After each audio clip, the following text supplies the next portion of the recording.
Jay-Z reportedly buried Wendy Williams, according to Kevin. The Carters flexed enormous cultural power to choke the mic on Wendy after decades of her scorching Hot Topics ambushes, especially following that staged baby bump controversy. Listen closely. One truth everyone accepts without debate is that Wendy never admired the Carters, and she always said it out loud herself with zero fear and no apologies. No, I've never partied with them. I've never been to their house. I don't swim in their pool. Like, we're not friends. I'm a pop culture pundit and commentator, right? That's what you call it. Pop culture woman. And I talk about. But why is Kevin Hunter suddenly the one accusing the Carters of allegedly silencing Wendy, the very same Kevin now trapped in a vicious $250 million federal lawsuit against Wendy's estate and her guardians after his alimony was abruptly cut off when her show ended?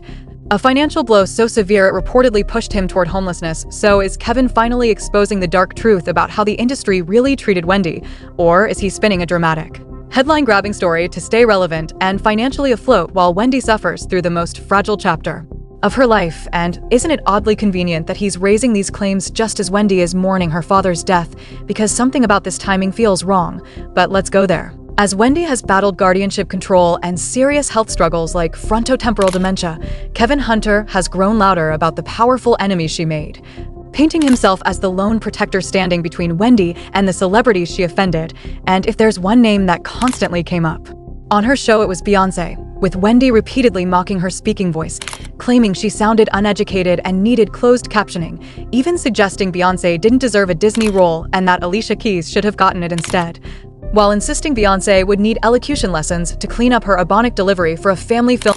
She's a real looker, and she's a great singer, but she speaks the Ebonics, and that might not be. Then there's the way Wendy relentlessly pushed the storyline that Beyoncé climbed to the top by taking from other creatives, repeatedly reigniting whispers that Beyoncé borrowed, lifted, and repackaged ideas to get ahead, like that moment when a filmmaker dragged Beyoncé into court, accusing her of mirroring his short film in the Lemonade trailer.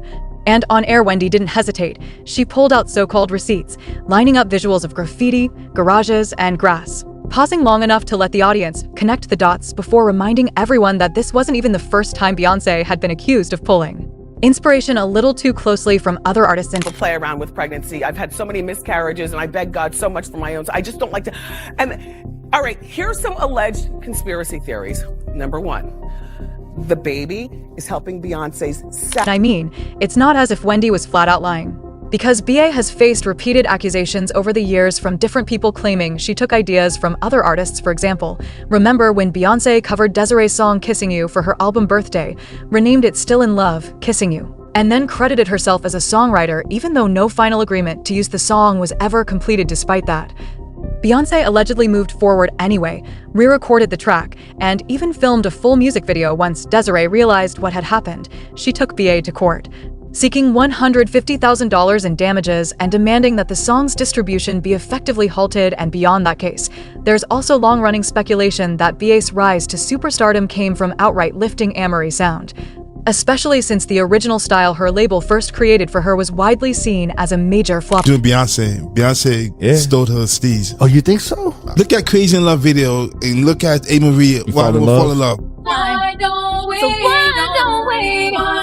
we, why don't we? On top of that, back in 2003, reports surfaced claiming that artist Jennifer Armour sent a demo of her song Got a Little Bit of Love for You directly to Beyoncé's label, Columbia Records.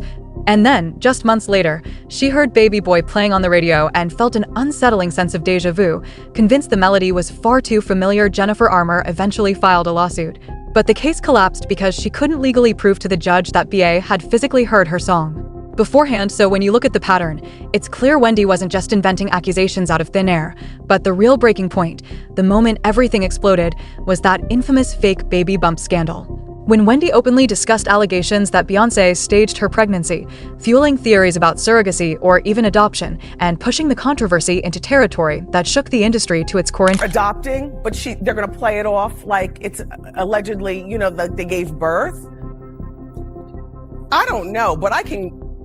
Okay, now you remember I was the first one to say this, and you remember, because I haven't said it yet. Watch. It's going to be an at-home water birth in the master bathroom. There are going to be 3 people there. Beyoncé, Jay-Z. Even before Beyoncé ever announced a pregnancy, Wendy was already questioning whether Beyoncé and Jay-Z were playing the media with planted pregnancy rumors to hype their On the Run HBO special. And to make it even messier, she staged an on-air pregnancy experiment with her own staff to test the theory that the bump wasn't real, openly admitting her skepticism while claiming she hoped Beyoncé wasn't lying.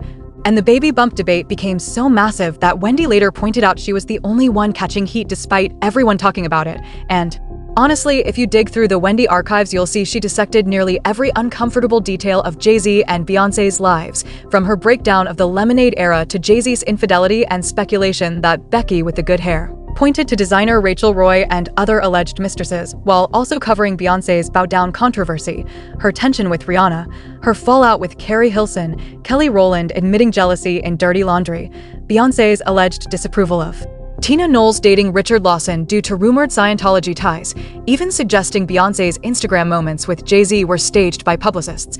Not to mention Jay-Z's alleged son Rymir suing for a paternity test and reports that Roc Nation quietly issued cease and desist letters, especially aimed at Wendy's coverage. And when you stack everything Wendy ever said, it could take all day.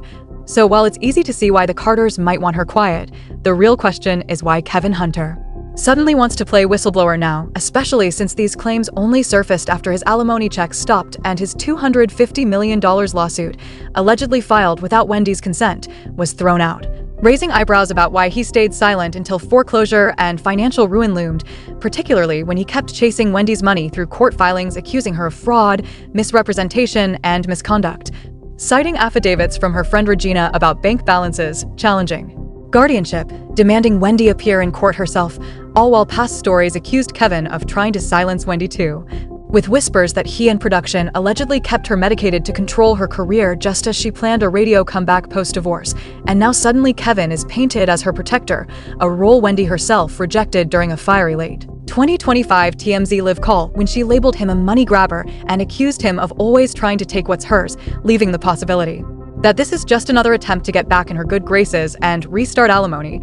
So while it wouldn't shock anyone if the Carters played a role in silencing Wendy, the timing and motives behind Kevin's sudden revelations are what truly make this story feel off, and I want to know what you think about that in the comments.